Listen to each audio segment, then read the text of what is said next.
like to be recorded. Okay, so let's share the screen again. And we're going to use the PowerPoint. Okay, just a brief recap. It would not be in detail like we did the first session or the second session. But what I'm going to do is at least recap it in a way that we can follow on in this third session. So far we have said the whole process of meditation is your connection, and we're using the word source. But now that we did the second one, we can say you, the soul, connecting with the source, who is now the supreme soul.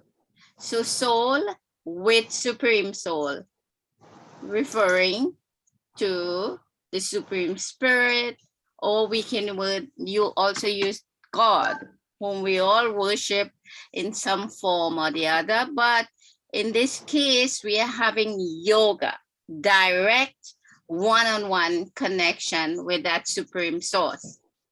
And so what we explained in the first session is we went into some depth of knowledge or understanding about ourselves, because in order to communicate, we also need to become self-realized, understand and experience ourselves as souls. And so get into that state of awareness of myself as that spiritual being inside of the body. You all are okay with that? Yes. So we don't need to go into that depths anymore. So basically what we said, that I am that being of light seated in the center of the forehead. I am energy, metaphysical energy.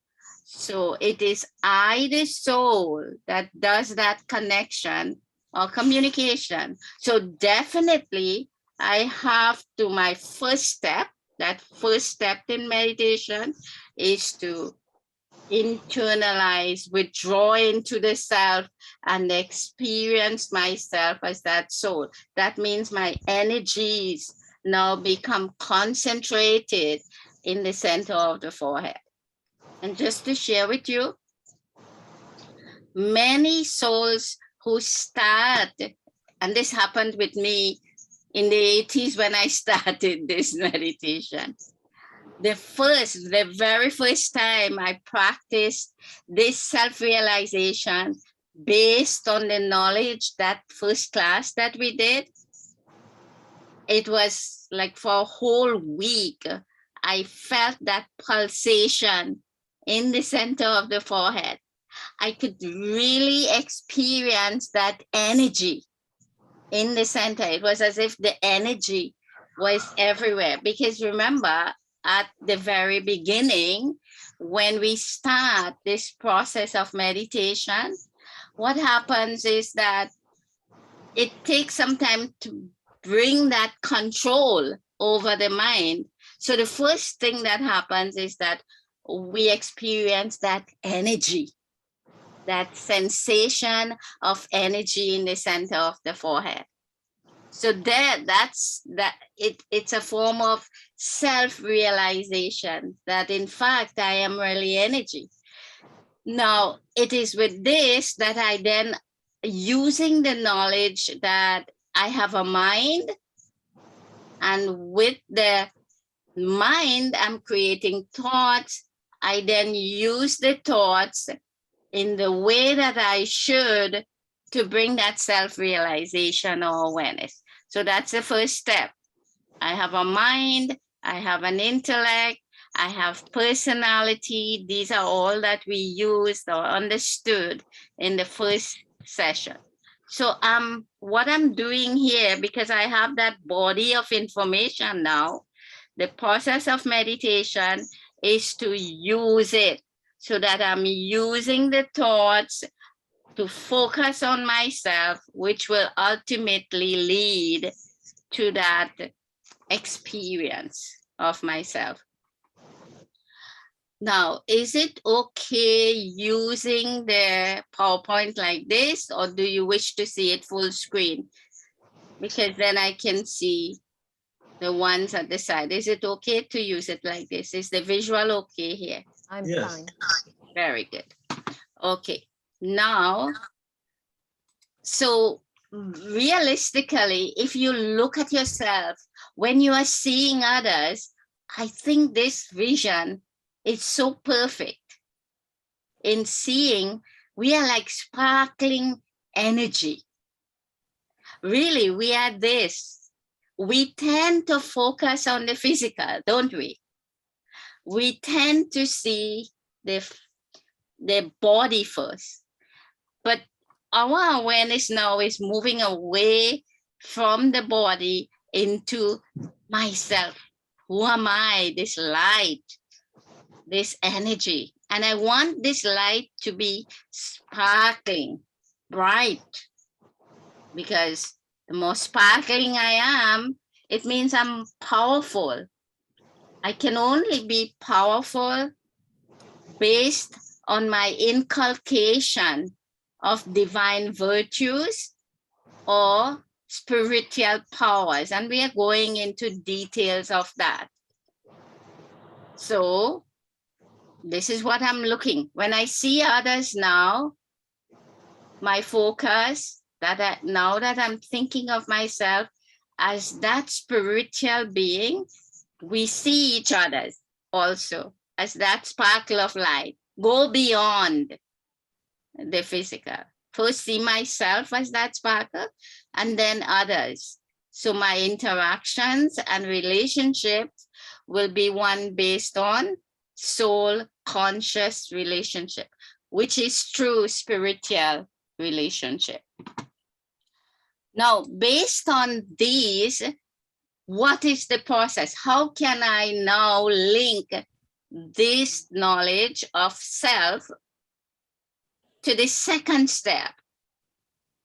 So the second step is I now have to understand that focusing on myself alone is not enough. Where do I go next? Because if I was full spiritually, if I was complete, I would be totally content.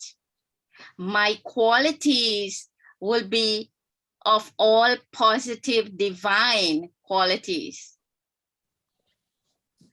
But can anyone raise their hands and say, I'm totally divine, peaceful, loving, only tolerance, goodness, power? Or do we have a mix there? Sometimes peaceful, sometimes peaceless, right? Sometimes angry, sometimes loving. So we have a mix there. So it means that we have to empower ourselves. We have lost something. We have lost that peace. We have lost the powers. And so we need to connect. It's similar, as we mentioned, to your battery, your phone battery. What happens if you don't charge it daily, let's say? It gets discharged. And so we also have to recharge or re-energize ourselves. So another source of energy is needed. And so these images are showing that I am on this planet Earth here. I may be in some country, some little corner of the world, but I need to connect to that supreme source that is ever pure, that is ever powerful. It's like the powerhouse then. You know, electricity has the powerhouse that generates power and then dissipates it everywhere. There's one supreme powerhouse that we all need to connect to. And so we are sitting in our little corners, but meditation or yoga is that we now know we have to take our energies to that source. And this is what we are doing, connecting So who can say what is happening in that process of meditation? As we mentioned, it is not a physical link with a physical being. It is not a body link because body is physical and the Supreme Soul is not physical. It's in the Supreme Soul, God, is incorporeal. Supreme being of pure energy, pure light. Just like we, the soul, are also pure energy. So when we connect to the source, two things are happening in this process for myself. We are burning away the negative qualities, greed, lust, ego, envy, anger, attachment, and you all can think of a lot more, correct? And so while we are burning away, the law tells us if we remove something, it must be filled with something else. So if we remove anger, what will fill to take its place? When we take the light off, what happens? We get darkness. When we put the light on, the darkness is removed and we get light. So too, what's happening when we link here, we are burning away the negative and we are filling with the divine powers and virtues from the Supreme Source. So it's a two-way process, but that process has to be initiated by myself first.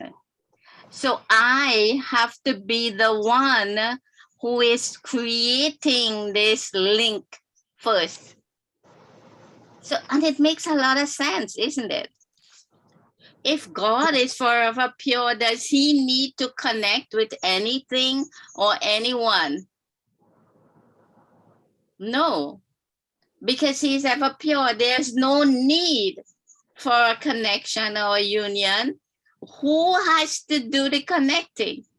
It's each and every one discharged, or we have become weak, or the soul has become drained.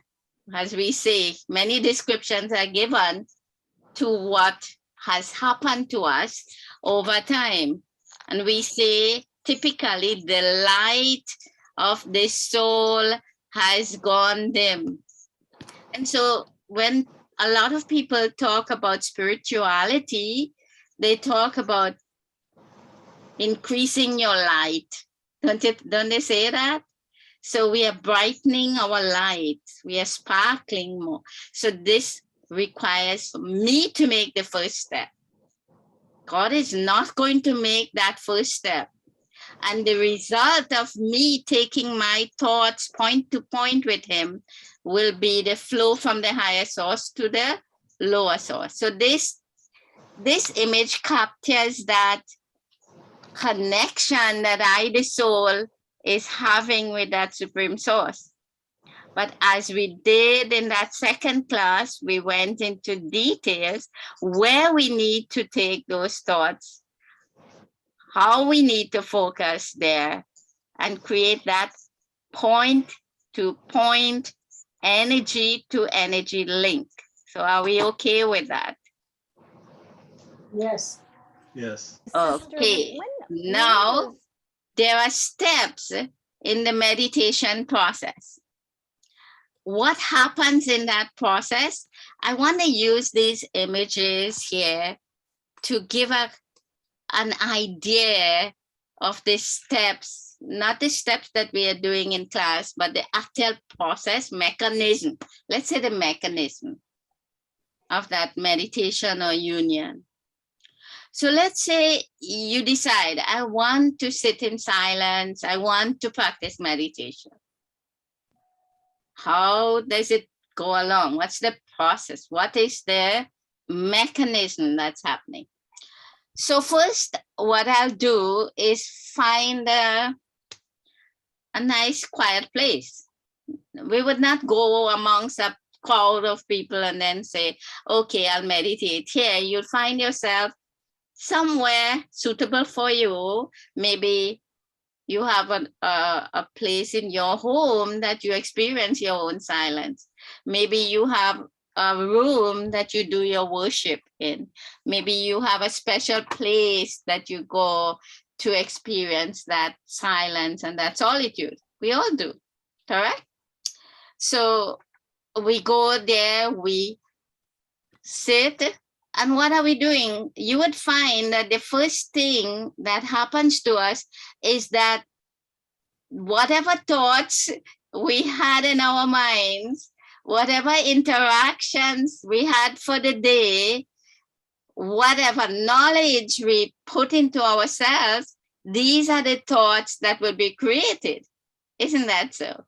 So we would take some time to control that thinking process and say, okay, now I want to have one thought.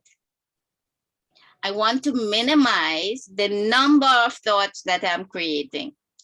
So let's say one of these thoughts that I'm creating is, I'm hungry. I wonder what I have home in my refrigerator to eat today. So my thoughts are going into my refrigerator, or it's going, what do I have? What can I go and get to eat today? So it's energy that I'm using, that it's going outwards. I'm dissipating energy. Isn't that so?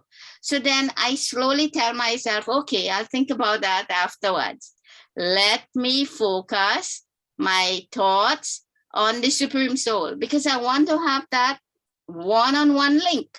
It does not come immediately, does it? So when I sit again, okay, another thought is going to come. Remember, over these years, I've allowed my mind to control me. I've allowed my thoughts to take me everywhere. And now that I know my mechanism and that I am the creator of those thoughts, I have to take control again. So then when I create, when the thoughts emerge, I take control over them, one by one by one. So ultimately, this step is called the initiation step in that process of meditation. After I've done that, then you'll find that I become a little more focused. The thoughts are not going to be many. And so now I'm able to have what we call that concentration stage, right? So what I'm doing now, I try to maintain one main thought, or my thought now is I must have yoga. I must connect with the Supreme Soul. I am a soul. I am energy. So the thoughts that I am creating are the thoughts that are necessary to enhance this concentration and to create that link or strengthen that link with the Supreme Soul. So then what happens afterwards? That is called the concentration stage. Now we go into third stage. Once we have done that, it means the thought I create, the intellect is now able to focus on the thoughts that I am creating. I'm starting or beginning to become the controller of my mind now. And so my intellect starts focusing on the thoughts that I create. And that stage, I'm going beyond body now. It's the start of the meditation process. So that is the start of the meditation process. So I'm going beyond physical. I'm going beyond body. And it's as if I'm starting to experience myself. I start being of light. I'm starting to experience myself, not as a physical, but being of light. Can you explain what intellect is? The mind, remember we said the soul has 3 faculties. The mind, I'm creating thoughts, that ability to create thoughts. Once I create those thoughts, there's a process that the mind, the soul goes through again, which is your ability to discern, the ability to discriminate or choose. Should I do this? Should I not? Is this a good thing? Is it a bad thing? Should I act on this thought? That's the intellect or conscience. And then the next step is once I decide it's good or bad, I then use my body to perform action and imprint it on the soul. That's the process that I as soul operate on. So what's happening here in this 3rd phase of meditation, it means the thought that I create. Remember that thought that I want to create is I want to link with God. I want to experience God. I want to be merged in the love of God. I want to experience godly quality. So I'm creating those types of thoughts now. I'm moving away from physical and focusing at a spiritual level, energy to energy, spiritual connection now. So this stage is the start of the meditation process. Now, what happens afterwards? The process is such that what's going to happen is that, remember, this is not a one-way link. It's a two-way link. So once I do my part properly, what do you think is going to be the response from the Supreme Soul? The Supreme Soul, you take one step, and what happens? The Supreme Soul then takes 1,000 steps towards us. We read those things in the scriptures, don't we? So the end result is that that connection is firmed up. In other words, it becomes powerful in that I am now able to experience those energy from that higher source. And so I become filled with the qualities that the soul lack. If I lack love, what am I going to be filled with? Love. If I lack tolerance, then somehow or the other, these are subtle qualities. These are qualities that we have lost over time due to our interactions as bodily beings. And so why we have become weak is because we are drained of these positive, divine, godly qualities. And so this link is for us to be refilled. It's for us to energize. It's for us to empower ourselves again, to recharge, whatever words you want to use. And so this is the realization stage when I connect and can experience those qualities flowing into the soul, like from the ocean into the river. So I can experience the love, let's say, from the Supreme Soul, as though I am merged in the love of God. So you understand what the process is because of this link that I am creating. And you also can see that if I do not make that effort to create that link, would I be able to experience what I need to experience to become closer to God? So if I'm burning away the greed, the lust, the ego, the envy, the anger, and I'm filling with love and peace and happiness and bliss, who am I becoming like? These are the qualities of the Supreme Soul. So I'm becoming godly, divine, godlike, which is actually the ultimate goal of that yoga or connection. Isn't that so? That's what we all need to experience, that oneness, that closeness, and that feeling of that fullness within the self, which we have lost over time. So that in a nutshell is what we are doing, and that's why we are having that connection. So today, I want to focus on what exactly are those qualities that the soul is being filled with, that we can say we are being charged and empowered with. We need to look at the details. It is said that when we are having yoga with God, the soul is being filled with two things. Let's see, I'm using the word things also, although it's not really things. We say powers, and number two, virtues or divine virtues.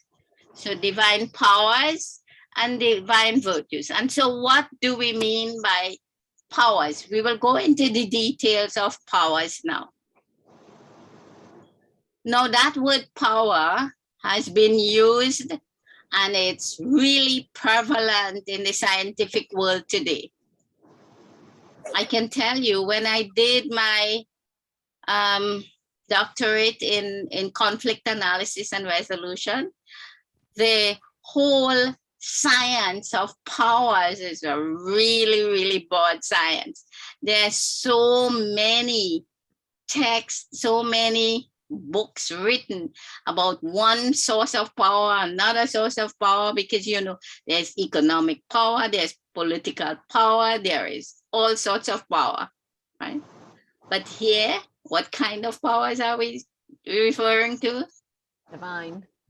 The highest power of all, which is spiritual power. And of course, that's the power of the mind as well, right? So powers are our inner strength or inner qualities of the soul. Now, if I were to ask you, can you point some of the qualities of the soul or inner strength? You can come up with a lot, maybe a whole pages. But we can all put them together, and even if you come up with 20, 30, 40, they will all relate to 8 major powers, or let's say our inner strengths. And this is shown so nicely in this image here, the powers of the soul.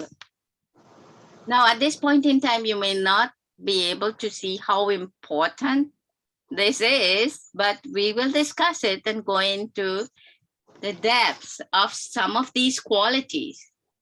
And then in the end, after we have described, you will be able to see clearly what has gone wrong with us and the world in general, right?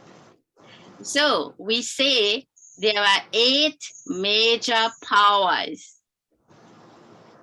and we all have these powers, number-wise, as we say, to different levels. Some may have one power, maybe a 90%, but less in another power, okay? So we are all different to the extent that we have accumulated, or we have these stocks of powers within ourselves. So let's look at these powers closely. The first power we can speak about is the power to pack up. We'll talk about each one in detail. We are all aware of these things. The power to pack up, or let's say accommodate, or to pack up. Then the power to tolerate, or tolerance. The power to adjust, adjustment. The power to discriminate or choose. the power to judge, judgment, the power to face, or courage, let's say, the power to cooperate, and the power to withdraw. So let's look at each one in detail, discuss it a little more, and then see why they are important. And maybe we can do this exercise while we are discussing it. Check our own selves. To what extent we have accumulated, or we have a stock of these powers, as we may say, or strengths, and to what extent we are weak in some of these. It's good to self-check so that we can pay attention to strengthening the weak qualities and to multiplying or using the strong qualities of the soul. Okay, so let's look at each one. The first quality, we can do our own self-checking and discuss afterwards. The power to pack up. What do we mean by the power to pack up? We know in a physical world today, even the external world is forcing us to be able to travel light. Isn't that so? I remember when we traveled a lot, because we travel a lot annually, we were able to travel with lots of luggages, especially to India. You know, when people travel to India, they have lots of luggages. Why? Isn't that so, Brother John? You know. And lots of chocolate too. We have everything that you travel with, because you have to walk with everything when you travel there. Okay, so now we have to pay for the extra baggages, right? Some airlines, maybe there's so much restrictions that even the hand luggage, you may have to pay for their restriction to that. So we are restricted to fly light, to be easy. So what does that mean with us living in this world? If we refer to that as, you know, spiritual level, and we look at ourselves, we can see that sometimes maybe we carry on Too much we take luggage. too much of a burden on ourselves, unnecessary burdens. Isn't that so? Think about it. So maybe we take into ourselves things that we don't need.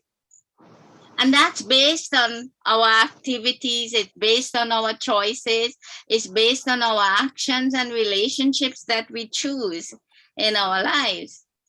I'll give a very good example. Let's say I decide to get involved in my neighbor's gossip, or let's say there's my employee or friend in the office, and I decide, okay, I want to know what is happening with this one friend, what this one is telling this one, what's happening, and I get involved in that. What am I taking into myself? First of all, I have my own life, I have my own burdens to deal with. But there it is, I'm going out and listening to the gossip of what's happening to someone else, or what my neighbor is saying, or what my friend is saying, or what's happening in this relationship. So at the end of the day, if when I get home or early in the morning, what do you think it's going to pop up in my mind when I try to make this connection here? That first step in meditation, what do you think those thoughts are going to be? Those things that I input, maybe a television show, a soap opera, somebody's argument, somebody's gossiping. those are the thoughts that would arise first, right? But if I decide that I'm not going to put waste into myself, I'm not going to overfill that suitcase of the mind, then those thoughts are not going to emerge first because I did not put it in. So there are a lot of unnecessary things that we probably get involved in, that when we are thinking at a spiritual level, we'll say, okay, I'm going to have that control to filter what I'm taking into myself. You understand? So that's called the power to pack up. Now, another thing, what this does, if I'm burdened, I like to use the example of a kite. Would a kite be able to fly if it's tied on to a stone? The stone will prevent it from flying. So unless I cut those burdens or that bondage of the stone, the kite will not be able to fly. So too, if I take those burdens, I become attached. My mind is pulled towards them. And so I'm unable to fly. I'm unable to take the mind to where I need to go to have that one-on-one connection. Very, very important. So I need to minimize the waste that I'm taking into myself. Okay, so that is called the power to pack up or to accommodate. Right? Now, the power to tolerate. We all know what the power of tolerance is. So the example that is used here is a fruit tree that is laden with fruits. And what is this little boy doing? He's trying to get to the fruits, but in doing so, he may pelt and destroy the branches and the twigs and so on. But does the tree say, listen, I'm not giving you fruit because you hurt me or you have damaged my branches? The tree continues to give fruit to any one of us. Isn't that so? When we go under a tree for shade, it does not discriminate amongst us and say, I will give shade to one, but I will not be able to give shade to the other one. If I'm truly filled with the power of tolerance, I will not be affected by anything or anyone. I will maintain that stability or inner strength regardless of what's happening around us. And if I'm affected by external situations or internal situations, it shows that I'm lacking in the power to tolerate. And we all know that if, let's say, we are traveling in a group together, let's see if I have the power to tolerate, or if anyone in the group is filled with that power to tolerate, it means, let's say there is a delay in the flight. How would the one who is not able to tolerate react compared to the one who has the power to tolerate? I'm sure you all experience that, right? Yes. The one who does not have the power to tolerate, I can show you lots of video clipping of how angry they get, how we react. But does that help us? It drains us. Are we able to enjoy our flight? Are we able to enjoy that journey? We cannot say what can happen any moment, but we have to be ever ready to face whatever happens. And so we have to have that power to tolerate whatever comes in front of us. if I have the power of tolerance, I may say, okay, the flight is delayed. Let me enjoy the time. Let me go around the airport, see what is in the stores, or sit and read a book and be peaceful and enjoy the journey. Isn't that so? So two different approaches, simply because I lack that inner power to tolerate. So who would we like to be in the company of? The one who is able to tolerate, or the one who lacks the power to tolerate? Definitely, I would like to be in the company of the one who has the power to tolerate, because then I will be able to use the intellect wisely, make decisions, and be able to enjoy my journey much better and help others to do the same. And so too, others would like to be in my company more if I'm filled with that power to tolerate, rather than the other way around. So this is why we have no control over what the other one is empty or full of, but we have control over our own selves. So to pay attention, do we have a stock of these? Are we paying attention to ourselves internally and spiritually, right? Now we go to the power to adjust. So what is happening here? Several rivers are flowing everywhere from the hills and whatever to the ocean. But in flowing in its course, it meets with several obstacles, mountains, trees, hills, valleys. But in spite of that, it meanders around the obstacles and reaches its destination. Isn't that so? So too, when we attempt to take our energies to God like this, our thoughts are coming right, left, and center. So in order to maintain that course to the ocean of love, the ocean of peace, we also have to meander and handle the waste and be able to reach that destination. So the power to adjust to any situation and challenges and changes around us is very, very important. So one example I would like to use, and we know and we see this happening because John just mentioned that someone may lose their job, and this is happening. A lot of people, because of the present scenario, are losing their job. That means their income is no longer there to sustain their rent or their mortgage or the number of vehicles that they have, their insurance or their livelihood. So let's say my salary is cut in half.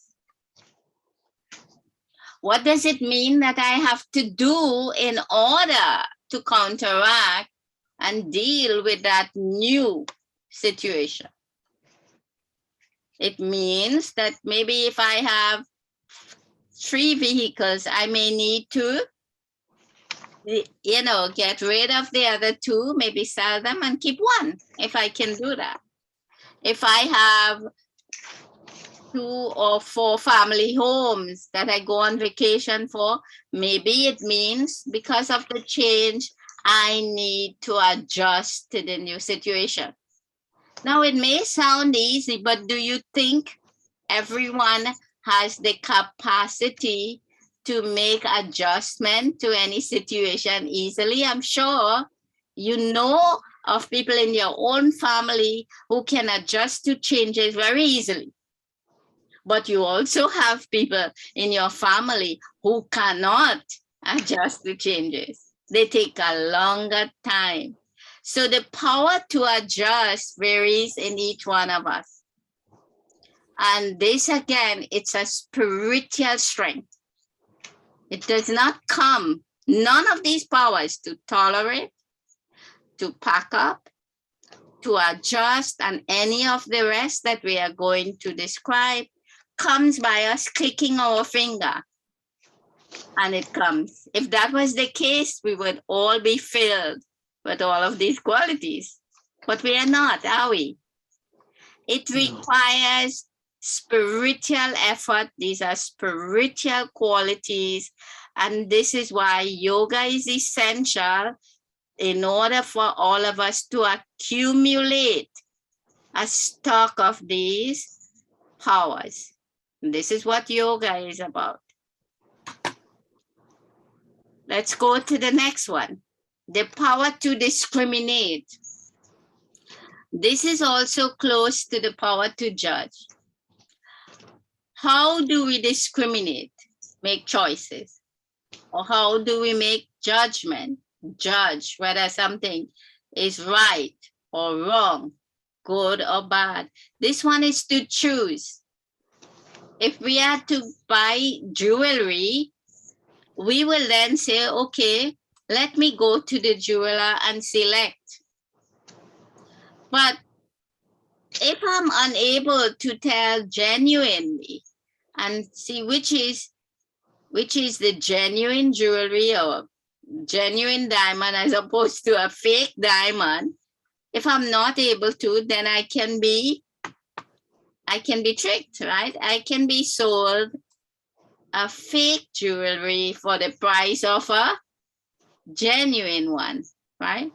So if I'm unable to discriminate, to make the right choices, then someone else can sell me something that is worth $100 for maybe $2,000. Isn't that so? So who loses there? Because of my inability to discriminate between the good and the bad, or the genuine and the fake, like fake news today. Everything is fake news, right, around us. If my intellect is not able to discriminate right from wrong, fake or false from truth, aren't we seeing it today? What can happen to us? We are seeing it very clearly. I don't want to go into detail, but that is dependent on the clarity of my intellect. If my intellect is not clear, then my ability to discriminate and make choices would not be accurate. Okay, so what does yoga do? It clarifies the intellect so that I'm able to see what is right as right, what is wrong as wrong, to make the right choices. So here we have this diagram here, which is telling us I can make right choices in terms of my purchasing. In this case, it's using that example. I can weigh, my power to judge will increase. That is all dependent on the clarity of that intellect, and the intellect becomes clear only through that connection, soul to supreme soul. Then here we go, the power to face, or courage. What is the main thing that we are afraid of? What's the greatest fear Death. in humanity? Is Death. death. And especially now, isn't that so? With the present scenario. And it's fear that can be used as a weapon to control us, isn't that so? Okay, so let's just focus on death alone. What, from the very first class that we did, what is death? Remember we discussed that? Transition.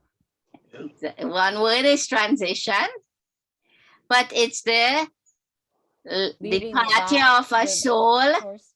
from the body. But is that the end to the soul? No. Because the soul is eternal. It continues on. However, that process is, which we have not discussed, that process of continuity is explained and understood in different ways. We'll go into details a lot more later. But at least we know that the soul is eternal. So if the soul is eternal, I'm just digressing a little bit, and I've left that body, why is there a need for fear or the power to face? Why is the courage? Why is there that sorrow? Let's think about it. When a soul leaves the body, what's the general reaction and response of the family members, of the close ones, of people who are attending? Grief and sadness for themselves. Exactly. So think about it now. Let's use the first spiritual bit of knowledge that we used at the beginning that we got.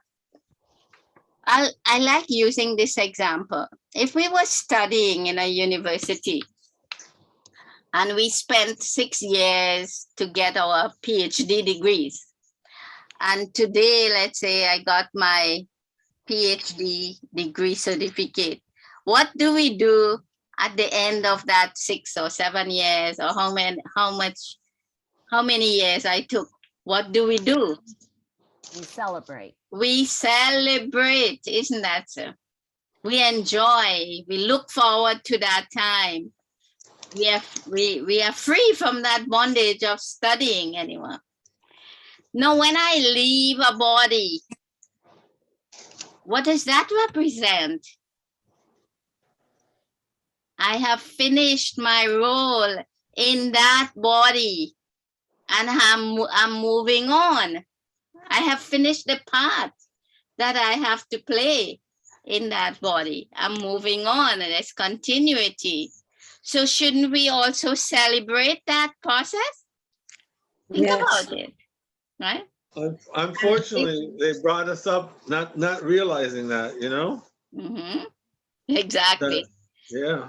But this is why spiritual knowledge now opens the third eye, so that we see with a spiritual vision now. And we don't know how to stay connected. Right? So this is why we need the knowledge and understanding, and then the practice to stay connected, because I have to stay connected. I have to do what is necessary, the step-by-step process to stay connected. So let's go back to that scenario of the process of death.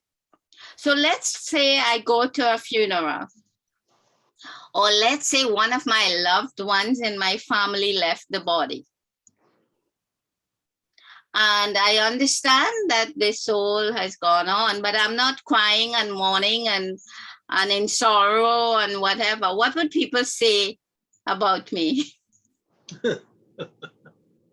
They'd say she does, right? What would they? She does not care, or something is going on, or they think it's very strange, right? Isn't that so? Yeah. But think about it. If I am in sorrow and if I am mourning, what impact is that having on the soul that has departed? Exactly. Think about it. The soul is moving on. And let's say that's my father, and that father is moving on to his journey. But then when he's looking, because when a soul leaves the body, they don't go right away. They're able to sense and experience, especially of the loved ones, the feelings, the thoughts of their loved ones. And they are sensing that, oh, my daughter is so I'm sad. How can I leave? You know, how can I leave my children like that? What's it going to do to my father who is leaving? He's going to be pulled by my thoughts of sorrow or weaknesses or helplessness, whatever. We are not aware of that. But what would we like for them? We have to think go happy. To go happily. to Yes. release and go freely to their journey. Yeah. And we have seen many souls who just wait for a moment to release. Isn't that so? They wait Yeah. for their children to come and then they go because the soul wants to be free. The soul wants to be free. But if I want to benefit that soul, and I have love for that soul, that's my father, that's I have had relationship, I want the soul to live happily, then it means I have to be strong. Isn't that so? And if I am weak, I am not doing service, I am not bringing benefit, positive benefit for that soul. Isn't that so? And that soul is my loved one. But if I'm sad and I'm mourning, why am I mourning? Is it for the soul's loss or my loss? Your loss, the separation. Exactly. So if we really examine ourselves, it's our own selfish desires that is bringing the sorrow on ourselves. See how spirituality makes us see things differently. So there are many people in the world who celebrate death. Isn't that Yes. so? Mhm. Even in the churches, when we go, we celebrate somebody's life rather than focus on their end, Yeah. right? We celebrate the journey that they have gone through. We give thanks for the moments or the time that we had to spend with them. But then we know we have to release. We have to, the word that we use is detach. Detachment with love and send them off in the right way. That's how we can serve the souls that have departed. So is that okay with everybody? Okay. Yes. Yes. So we can only do that when we, the soul, have that power to face, that courage to be able, that's a power, an inner power that is needed. Now, the next quality is where we all know this, the power to cooperate. We know that everyone's little finger can move mountains. If we all put a little finger, we can move a mountain. But if we put if I myself use all my energies and try to move that mountain, I'm unable to. Isn't that so? So cooperation of each one of us can accomplish, the impossible. So what we are doing is, in terms of being able to cooperate, it's not that you can click your finger again and say, I'll cooperate. We know we love it when others cooperate with us. Isn't that so? But the most difficult thing to do is for us to cooperate with others. Now, the major quality of the soul that is needed to bring about our ability to cooperate or increase our capacity to cooperate is love. Think about it. We will do anything for those we love. So if the soul is filled with the divine quality of love, power of cooperation comes automatically within the soul. Now, the other power, the eighth power, is the power to withdraw. What we see here is the analogy of the tortoise. What does the tortoise do? It comes out of its shell, eats. Have you all seen how it works? How the turtle comes out, eats, and then withdraws into the shell. So what is this shell? The shell is the protection because the body is soft. So regardless of anyone coming and tossing at it or poking at it, it remains protected. So why is this a good analogy for us? The original or true quality of us, the soul, we are loving, we are peaceful. These are our natural divine qualities. But because of the external or what we are facing in life, we also have to protect ourselves from what is out there. Think about it, what's out there in the world today. Is it all good?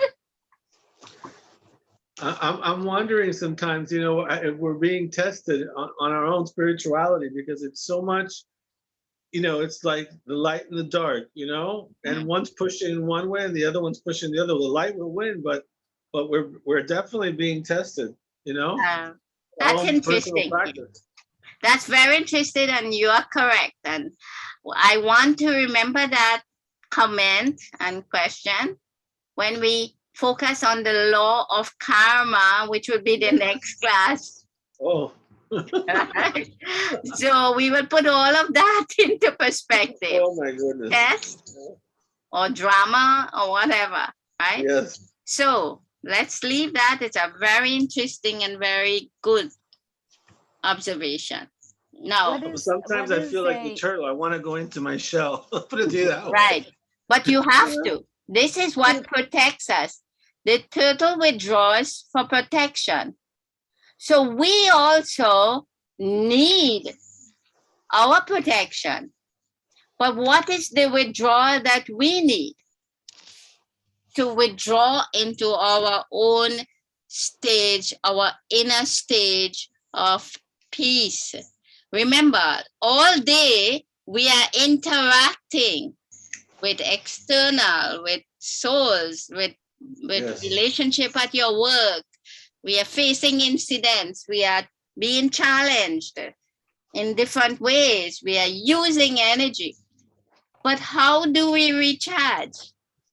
We have to withdraw and refocus ourselves internally. This is the first step in the meditation process. We have to withdraw like the turtle within so that we can regain our inner strength. Now just think about the world today. We say the world has become topsy-turvy, wrong side, turned upside down. Now in a school, who is the one that is considered the hero image in a school? The one who is very extroverted, talks a lot, or is very, vocal and external. But if someone is silent and in solitude, enjoy their quiet, what do they say about that child in the world today? Oh, they'll label him something, you know, they want to A find out nerd. something wrong. They Yes. will bully that child. Isn't that? Yep. Because that's why I said our outlook has turned topsy-turvy now, right? We are round side up. But there is a saying, empty vessels make the most noise. If a vessel or barrel is full, are you able to topple it over easily? So the same with us. If we are extroverted, we are using energy. We are draining our energies. But if we are introverted, we are recharging, we are reclaiming, and we are stocking, increasing our vital, important, special, spiritual energies. So this is why it is essential for us to withdraw into our solitude in the right way. And so this is why we are saying that introversion is your first step in meditation. Turn inwards into solitude so that I can experience, because the original stage of I, the soul, my original natural quality is peace. And when I'm interacting outside in action, I'm draining the soul. I'm becoming peaceless. So if I don't pay attention to refilling and recharging, what do you think is going to happen? I'm going to be draining and unable to fill with any of these qualities. So let's go back to all of the qualities now. All of these 8 qualities or powers are the inner strength, or we might say spiritual qualities or capacities. Many words we can use of the soul. But in order to increase them or accumulate them, I need to pay attention to this energy to energy link, which is that yoga. No, it does not mean that when I'm sitting in meditation, a voice is going to come from somewhere, or I'm going to hear internally, oh, I'm being filled with tolerance. Tolerance is coming. It's a subtle union that is happening. And we may think that nothing is going on. But how do you know the soul is being filled with these spiritual qualities? It's because when those tests that John just spoke about, Brother John, the test that you just mentioned, when a Yes. test comes in front of you and you are able to pull out the qualities from within, then you know that some change has occurred and that you have accumulated that quality, which is then used in your external life, in our life and interaction. So these are actually the weapons that we need to fight the battles of living in the world today. Because we can have a gun, we can have knives, we can have missiles, we can have weapons, but does that guarantee our protection? No. Our true protection comes from the stocking of these inner powers. Isn't that true? Think about it. If I'm not having the stock of pure divine energy, that means that anything that comes in my path, I can be shaken. I can be pulled right, left, or center. I can be defeated. I am not able to make the right decision. I can become fearful. I will be conquered. I will not be victorious over it. So these are the real weapons that I need to arm myself with. But along with these, we also need what I refer to as divine virtues. Now, what divine virtues I'm shown as a bouquet of flowers, right? So some of the powers are also referred to as divine virtues. And we say that the true beauty of the soul are these 8 major divine virtues: purity, tolerance, cheerfulness, humility, introversion. Are you all seeing it, or should I increase it a bit? I'm seeing it. Okay. So how many did I mention? So fearlessness is also one. So fearlessness, yeah. Purity, that's 3. Humility, 4. Tolerance is also a virtue. Okay. How many did I call the 8? Patience, yes. Sweetness. So once the soul is filled with all of these 8 divine virtues, that refers to the beauty of the soul. So to decorate the body, for the body to be beautiful, we use external decoration, isn't that so? Lipstick and eyelashes and whatever. But regardless of how much external cosmetic I put on, if the soul is not filled with sweetness, with purity, wouldn't those be reflected on my face? Isn't that so? So it doesn't matter how I adorn myself or how much I decorate myself with these external cosmetics, that's bodily. But the real decoration that I need to pay attention to are filling the soul with both the divine virtues and the powers.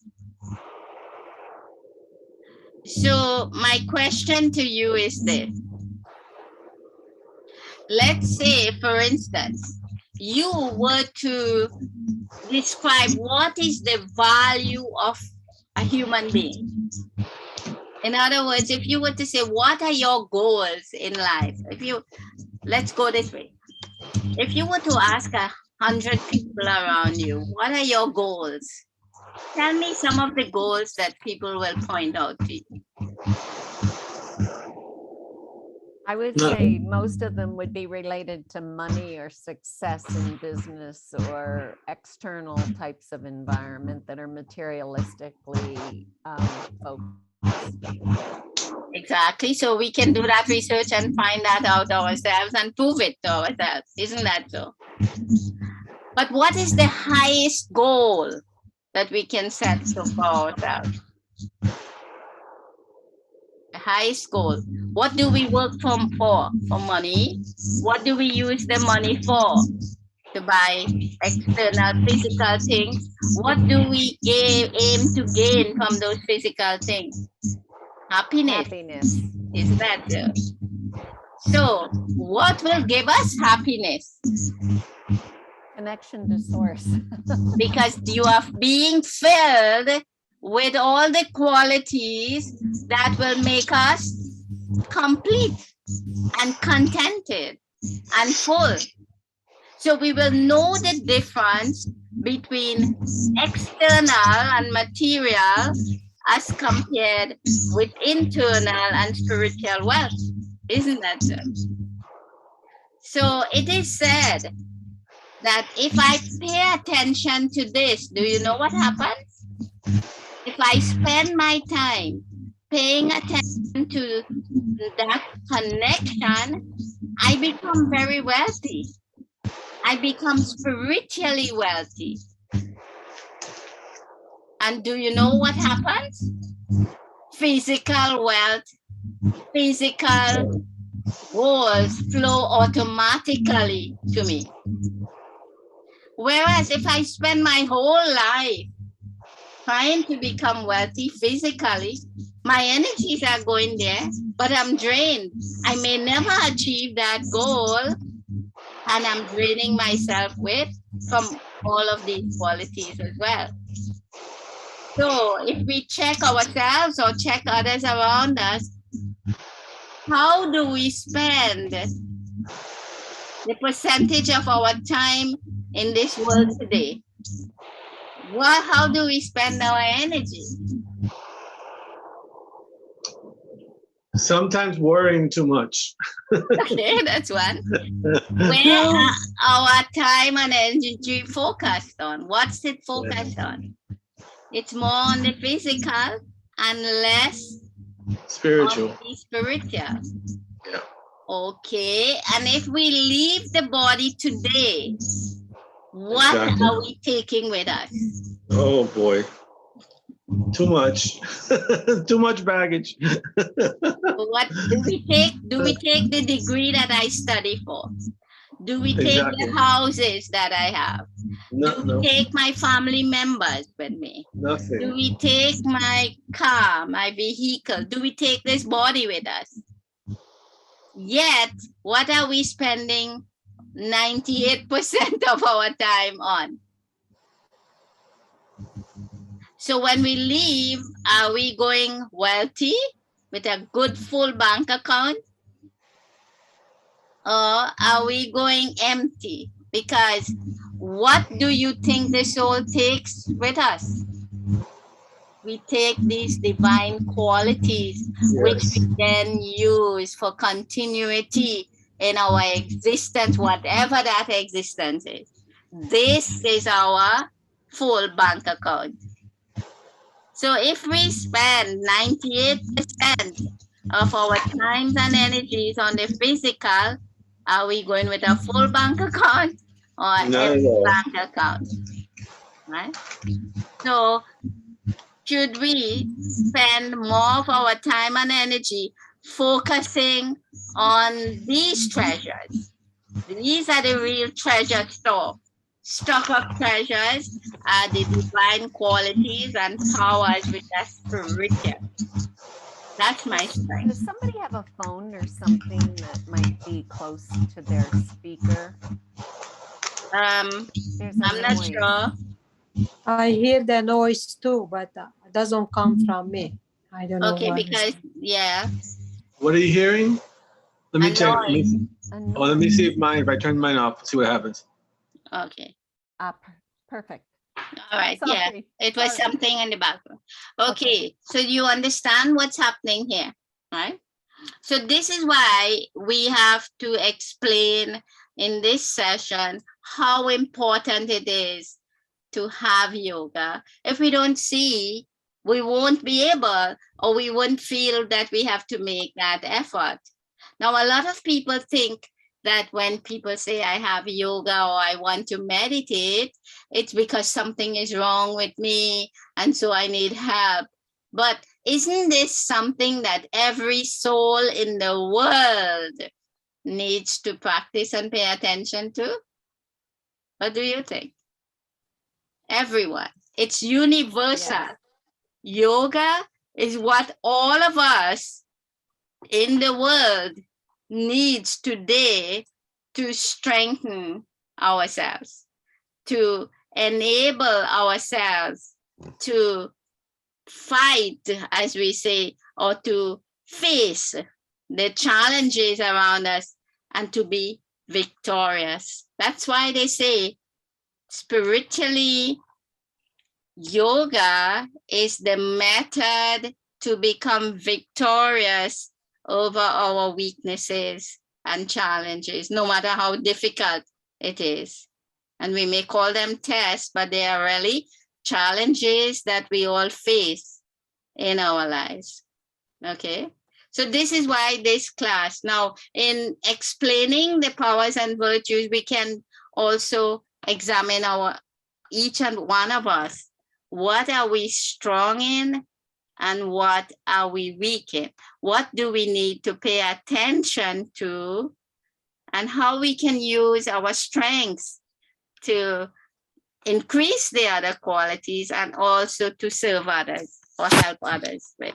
Okay, so I'll turn the recording off.